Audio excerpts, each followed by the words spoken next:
Bonjour et bienvenue sur la chaîne Il est temps. Nous nous retrouvons pour la deuxième conférence préparée par mon père qui s'intitule L'esclavage de la loi. Le décalogue, les 10 commandements constituent objectivement le socle de notre civilisation, quand bien même nous n'en aurions pas pleine conscience. Et il n'est sans doute pas inutile de nous le remettre en mémoire tel que nous le lisons dans l'Exode, chapitre 20, versets 1 à 7. Je cite. « Je suis l'Éternel ton Dieu, qui t'ai fait sortir du pays d'Égypte, de la maison de servitude. Tu n'auras pas d'autre Dieu devant ma face. Tu ne te feras point d'image taillée, ni de représentation quelconque des choses qui sont en haut dans les cieux, qui sont en bas sur la terre, et qui sont dans les eaux plus bas que la terre. Tu ne te prosterneras point devant elles, et tu ne les serviras point. Car moi, l'Éternel, je suis un Dieu jaloux, qui punit l'iniquité des pères sur les enfants jusqu'à la 3e et la 4e génération de ceux qui me haïssent, et qui fait miséricorde jusqu'à 1000 générations à ceux qui m'aiment et qui gardent mes commandements. Tu ne prendras point le nom de l'Éternel, ton Dieu, en vain, car l'Éternel ne laissera point impuni celui qui prendra son nom en vain. Souviens-toi du jour du repos pour le sanctifier. Tu travailleras 6 jours, et tu feras tout ton ouvrage. Mais le 7e jour est le jour du repos de l'Éternel ton Dieu. Tu ne feras aucun ouvrage, ni toi, ni ton fils, ni ta fille, ni ton serviteur, ni ta servante, ni ton bétail, ni l'étranger qui est dans tes portes. Car en 6 jours l'Éternel a fait les cieux, la terre et la mer, et tout ce qui est contenu, et il s'est reposé le 7e jour. C'est pourquoi l'Éternel a béni le jour du repos et l'a sanctifié. Honore ton père et ta mère, afin que tes jours se prolongent dans le pays que l'Éternel ton Dieu te donne. Tu ne tueras point, tu ne commettras point d'adultère, tu ne déroberas point, tu ne porteras point de faux témoignages contre ton prochain, tu ne convoiteras point la maison de ton prochain, ni ne convoiteras point la femme de ton prochain, ni son serviteur, ni sa servante, ni son bœuf, ni son âne, ni aucune chose qui appartienne à ton prochain. Il est clair que depuis plus de 3000 ans que ce texte nous est connu, l'humanité n'a que très mollement pris le chemin d'en faire sa règle de conduite. Et notre société moderne lui tourne de plus en plus ouvertement le dos, dans le même mouvement qui lui fait délaisser les religions traditionnelles. Plusieurs évidences s'imposent cependant à sa lecture. Tout d'abord, c'est bien à des hommes qu'il s'adresse, des hommes bien de la terre, enracinés dans leur mentalité et leurs travers, en se mettant en quelque sorte à leur niveau pour être compris. Puis une très forte mise en garde contre la tentation de l'idolâtrie, si puissante dans un environnement où elle était générale, et pour le respect absolu du nom de l'Éternel. Les second et troisième commandements sont en effet les seuls à faire allusion à une sanction des transgressions. Car je suis un Dieu jaloux, dit le texte. Affirmation conforme à l'état d'esprit d'un peuple fruste, respectueux de la seule force qui n'aurait pas compris ni admis un Dieu d'une infinie mansuétude. Et pourtant, cette mansuétude transparaît aussitôt. Un Dieu jaloux, qui punit l'iniquité des des pères sur les enfants jusqu'à la 3e et la 4e génération de ceux qui me haïssent, allusion à l'influence des affinités familiales et d'éducation, et qui fait miséricorde jusqu'à 1000 générations à ceux qui m'aiment et qui gardent mes commandements. Punition non définie au demeurant. Avertissement plutôt que menace. Car disons-le, Dieu ne punit jamais. Mais nos transgressions des lois divines pour notre monde, qui en sont les lois naturelles, trouvent automatiquement leur sanction par la dégradation de nos conditions d'existence, de notre santé, de notre bonheur. Le décalogue est vraiment une ligne de conduite, exprimant que la religion, dont le couronnement est la foi en Dieu, ne peut exister que sur une base morale solide, exigeante, sans laquelle elle ne serait qu'hypocrisie et illusion. Il n'est pas un code réglant dans le détail les relations sociales et les peines encourues par les contrevenants. De tels codes Chacune de nos religions en ont promulgué. Ils sont inséparables de l'époque et de la société auxquelles ils s'adressent, soit qu'ils sacralisent des usages ancestraux, souvent communs à tout un ensemble de cultures, soit que faisant la part de l'incapacité des contemporains à respecter la loi idéale, ils codifient les sanctions applicables aux inévitables manquements. À ces codes, un objectif: amener progressivement les hommes, par l'éducation, de génération en génération, à l'acceptation de règles sociales reconnues de tous, à un comportement naturellement respectueux de ces règles, c'est-à-dire au respect spontané de la loi humaine idéale que représente le décalogue. Une finalité: assurer la possibilité d'établir, de rétablir, le lien avec le divin, autrement impossible à envisager. Ce décalage entre le décalogue et les prescriptions supposées en être les décrets d'application est parfaitement illustré par le 6e commandement. À peine exprimé, tu ne tueras point. Le livre de l'Exode, dès le chapitre suivant, donne une longue énumération d'actes et de comportements passibles de la peine de mort. Par exemple, le meurtre, chapitre 21, verset 12. Les violences physiques sur le père ou la mère, chapitre 21, verset 15. Le rapt et l'asservissement d'autrui, chapitre 21, verset 16. La malédiction du père ou de la mère, la mort d'un tiers au cours d'une rixe, etc., etc. Le Lévitique confirme et complète l'énumération. Par exemple, les sacrifices humains, chapitre 20, verset 2. L'adultère, chapitre 20, verset 10. L'inceste, chapitre 20, versets 11 et 12, etc., etc. Et de conclure au Lévitique, chapitre 20, verset 23.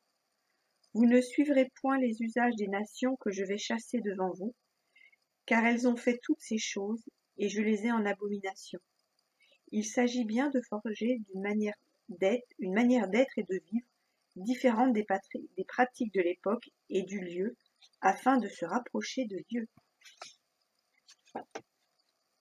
La promulgation de ces lois vers l'époque de Moïse, à qui elles sont en bloc attribuées, étape nouvelle dans notre long cheminement, témoigne cependant d'une réelle évolution des mentalités depuis le temps d'Abraham, l'ami de Dieu, le père de la foi. Ainsi, la condamnation sans appel des sacrifices humains contraste avec la demande faite autrefois à Abraham de supplicier son fils, héritier de la promesse, en signe de soumission à l'Éternel. Car Abraham, dans l'exemple qu'il nous donne de total abandon à la volonté divine, n'apparaît pas choqué d'une demande qui à aujourd'hui nous révolterait. Le sacrifice du fils, et particulièrement du fils premier-né, est alors une pratique en vigueur dans les plus graves circonstances pour se concilier les faveurs du Dieu. C'est le sacrifice Moloch, c'est-à-dire royal, dont le principe ne heurte pas les consciences à l'époque au Proche-Orient. À la venue de Moïse, environ 6 siècles plus tard, si la pratique perdure dans la région, les Hébreux sont prêts à la condamner définitivement, et leur attitude finira par s'imposer à tous. La semence plantée par Abraham commençait à croître. Dans le même mouvement, le contenu même de la foi évoluait lentement, trop lentement. Certes, Abraham n'est ni le premier ni le seul en son temps à adorer l'Éternel. Selon la Genèse, chapitre 4, verset 26, c'est au temps d'Énoch, fils de Seth, fils d'Adam, que l'on commença à invoquer le nom de l'Éternel, c'est-à-dire, selon la chronologie biblique, quelques 2000 ans plus tôt. Noé, 3 siècles avant Abraham, bâtit un autel à l'Éternel, après avoir été sauvé du déluge par les siens par l'intervention divine. Et que dire du contemporain d'Abraham, le mystérieux Melchisédek, roi de Salem, sacrificateur du Dieu très haut, qui bénit Abraham au retour de sa victoire sur Kerdor Laomer et reçut du Père des croyants la dîme de tout le butin fait à cette occasion. Genèse chapitre 14, versets 17 à 20. Malgré toute la prudence nécessaire vis-à-vis d'une chronologie qui reste essentiellement symbolique pour les temps les plus anciens, on peut dire que l'idée était dans l'air depuis longtemps, mais sans doute assez éloignée encore du monothéisme qui prévaudra par la suite. Dans les croyances des contemporains d'Abraham, chaque peuple vénère son Dieu, sans nier l'existence des dieux des voisins. Les luttes entre les peuples sont ressenties comme les luttes, les victoires et les défaites des dieux eux-mêmes, et l'idole du dieu vaincu va orner le temple dédié à son vainqueur. Pour Abraham, tout change. Il n'aura pas d'autre Dieu que l'Éternel. Un Dieu céleste, purement spirituel, avec qui il entretiendra une relation personnelle, directe, débordant de confiance jusqu'à l'abandon total à la volonté divine, ce qui est la foi, et fait de lui le père spirituel de tous les croyants de nos 3 religions. Pour vivre pleinement cette foi et couper les ponts avec l'idolâtrie environnante, dans l'exil du clan de son père Térak depuis sa Chaldée natale, Abraham prend ses distances avec ce clan, descend avec son neveu Lot en Canaan, la Palestine géographique. Il y reçoit la promesse de cette terre en héritage et d'une postérité innombrable, embrassant toutes les nations de la terre. Genèse, chapitre 22, verset 18. Mais il faudra bien du temps pour que cette monolatrie devienne le monothéisme dont nous nous réclamons. Les enfants d'Abraham, selon la tradition endogamique, de tant de populations nomades, continuaient d'aller prendre femme dans leur clan d'origine, non sans méfiance toutefois à l'égard des traditions familiales, d'où l'interdiction faite par Abraham à son factotum d'y conduire son fils Isaac. Le serviteur chargé de mission matrimoniale en ramènera Rebecca. Le fils béni, qui naîtra de cette union, Jacob, Israël, ira lui y chercher épouse, non sans éprouver quelques désagréments avec son beau-père Laban, qui le retint une 20aine d'années à son service. Genèse chapitre 29 à 31. Quand il se libéra par la fuite précipitée avec ses épouses Rachel et Léa, leurs servantes qui étaient aussi ses concubines, ses 11 fils et toute la maison, le récit nous montre Rachel dérobant les téraphim de son père et les cachant à l'étape sous le bas de son chameau. Ces téraphim étaient des statuettes, sortes d'idoles domestiques, relevant selon toute vraisemblance d'un culte des ancêtres qui témoignent des traditions du milieu originel d'Abraham. Ces traditions auront la vie dure.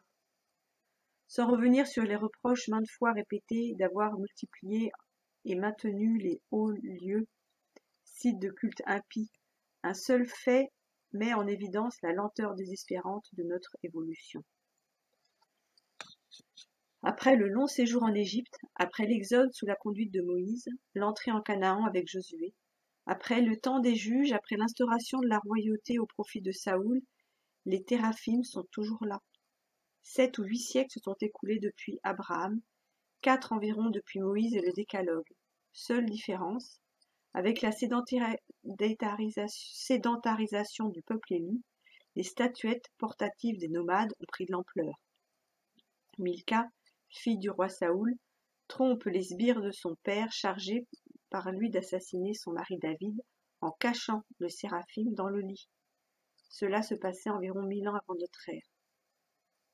Ce n'est que bien plus tard, vers 620 avant le Christ, que, redécouvrant, nous dit-on, le livre de la loi, à l'occasion de travaux dans le temple de Jérusalem, Josias prendra conscience des graves errements de son peuple et mettra en œuvre des actions énergiques contre l'idolâtrie plus ou moins généralisée. Pendant ce temps, et bien au-delà, l'autre postérité d'Abraham, installée depuis Ismaël dans la péninsule arabique, se livrait au même dévoiement. Autour de l'antique sanctuaire de la Mecque, lieu d'un pèlerinage annuel dont l'origine se perd dans les temps anciens, elle avait fini par ériger une couronne de 360 idoles. Il lui faudra la venue du prophète Mahomet pour purifier ce site en 630 de notre ère, soit 2000 ans après Moïse, et parvenir à un monothéisme rigoureux. Nos habitudes, avec le temps, promues traditions respectables, traversent les siècles et deviennent souvent une entrave majeure à notre progrès intellectuel, moral et spirituel. Relisant les épîtres des pionniers du christianisme, comment ne serions-nous pas frappés, par exemple, de constater à quel point, dans leur conception des relations entre l'homme et la femme, ils s'enracinent dans la tradition méditerranéenne, que l'on peut résumer en un seul précepte, plusieurs fois répété: « Femmes, soyez soumises à vos maris ». Pierre, première épître de Pierre, chapitre 3, verset 1. Saoul de Tarse, Saint Paul, de qui on ne peut qu'admirer l'ouverture d'esprit à l'égard des non-juifs et l'énergie déployée dans son apostolat, est celui qui y revient le plus souvent et prétend imposer des usages qui de fait subsisteront quelques 2000 ans. La femme ne devra pas prier tête nue, au contraire de l'homme, elle ne devra pas s'exprimer dans les assemblées, etc. Notons que rien de tel ne découle de l'enseignement du Christ. Paul et les autres apôtres ne font là que traduire la mentalité de leur milieu et de leur temps. Et pour imposer le respect de ces usages, Paul, dans sa première épître aux Corinthiens, se laisse aller à des considérations philosophico-métaphysiques sidérantes, et que nous ne pouvons, disons-le, accepter. Mais l'autorité de ces grands ancêtres aura participé au maintien de bien des comportements archaïques, s'étendant bien au-delà de notre société occidentale. Nous pourrions multiplier à l'envi les exemples. Ce que nous devons bien comprendre et admettre, c'est que la foi religieuse et les comportements qu'elle accompagne ne résultent pas d'une subite mutation de notre nature humaine, mais au contraire d'une lente évolution, sujette à bien des écarts, à bien des égarements, à des régressions multiples. Tout au plus peut-on penser, de manière optimiste, que cette évolution en dents de scie se traduit finalement par un bilan globalement positif, bien que décevant. Ainsi est-il patent que la société juive, après plus de 3000 ans de lois mosaïques, était effectivement devenue une société d'où le meurtre avait disparu, avant de connaître, sans doute, une nouvelle période de régression. L'une de nos constantes est de ne nous remettre en question que sous la pression des événements, de n'accepter qu'à contre-cœur de nous plier aux règles établies de notre vie en société. Il est vrai que trop souvent ce respect se perd dans un conformisme hypocrite, justifiant pour beaucoup le rejet de conventions jugées de façade, d'où le relâchement des mœurs, la déshérence des religions dont nous sommes une nouvelle fois témoins. Mais ce mouvement de révolte n'est pas pour autant libération, car ces millénaires de soumission imposée à la loi, quelle qu'elle soit, nous ont forgé une mentalité légaliste, jusqu'à fausser profondément notre jugement et nos comportements. Cette dérive ne date pas d'hier.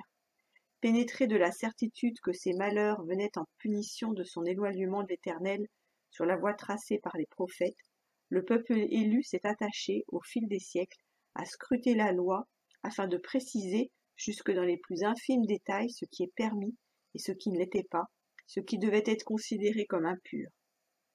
D'instrument de progrès moral, la loi de Moïse, insensiblement, est devenue un but en elle-même, aboutissant d'interprétation en commentaire à un perfectionnisme des apparences que fustige avec raison Jésus, tant il pouvait parfois couvrir d'hypocrisie et de pauvreté morale.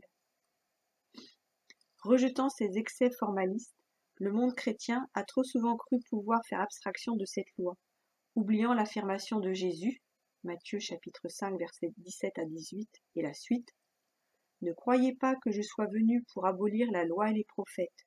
Je suis venu non pour abolir, mais pour accomplir.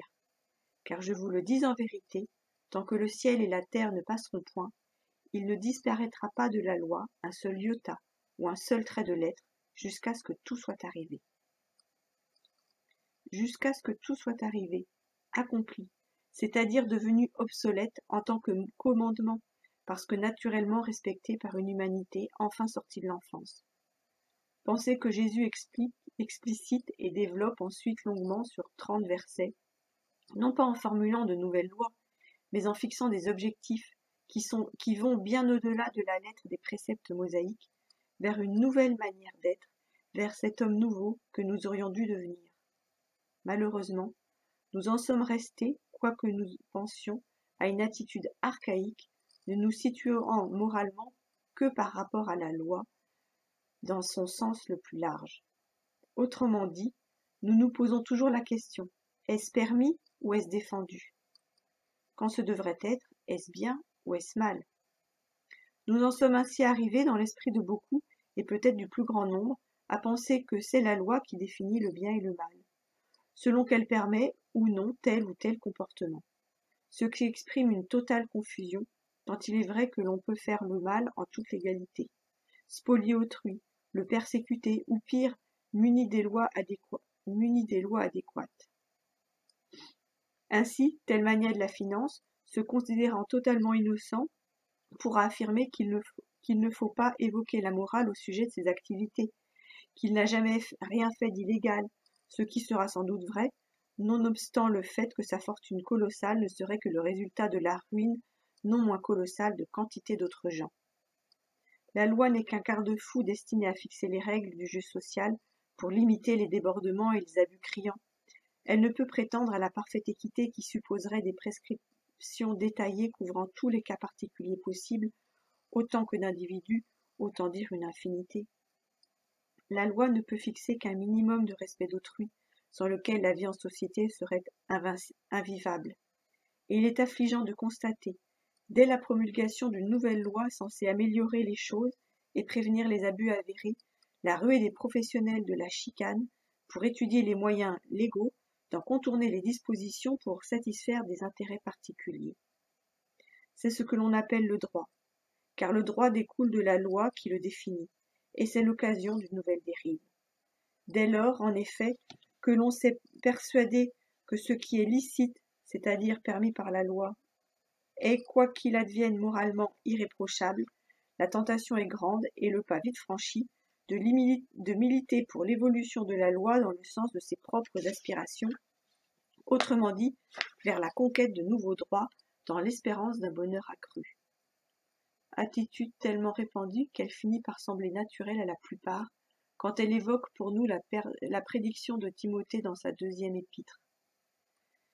Car il viendra un temps où les hommes ne supporteront pas la sainte doctrine, mais, ayant la démangeaison d'entendre des choses agréables, ils se donneront une foule de docteurs selon leurs propres désirs. 2 Timothée 3. Paradoxalement, dans le même temps que se développe ce courant toujours plus permissif, la force des choses nous amène à prendre conscience que nos comportements individuels et collectifs doivent changer radicalement, cette fois vers plus d'exigence face aux désagréments et aux dangers nés du laxisme des mœurs, de l'individualisme exacerbé, de l'accroissement démographique et de la dégradation simultanée de notre environnement par nos propres activités. Mais cette prise de conscience tend le plus souvent à viser les autres, tant nous sommes installés dans nos habitudes et indulgents avec nous-mêmes. Surtout, nous refusons généralement d'envisager toute remise en question de notre manière d'être dans le domaine moral, considérée comme purement personnelle et comme telle intouchable au nom de la sacro-sainte liberté de l'individu. Certes, la liberté est le plus sacré de nos biens. Elle est à la base même de la création, puisque nous sommes ce que nous sommes faits, ce que nous faisons à chaque instant par nos activités de toutes sortes. Comme telle, elle doit être respectée, et Dieu la respecte. Il ne nous empêche pas d'agir comme bon nous semble, mais il nous indique la voie à suivre, la meilleure, pour éviter les désagréments et nous offrir le bonheur. Car le corollaire de la liberté, c'est la responsabilité, l'acceptation des conséquences, de toutes les conséquences de nos actes. Sachant ce que nous sommes aujourd'hui, il nous reste à définir le guide de conduite qui, dépassant le formalisme de la loi, pourra nous porter progressivement à une nouvelle manière de penser et d'agir vers une humanité supérieure. Voilà, j'en ai fini pour cette 2e conférence. Je vous dis à bientôt. Au revoir.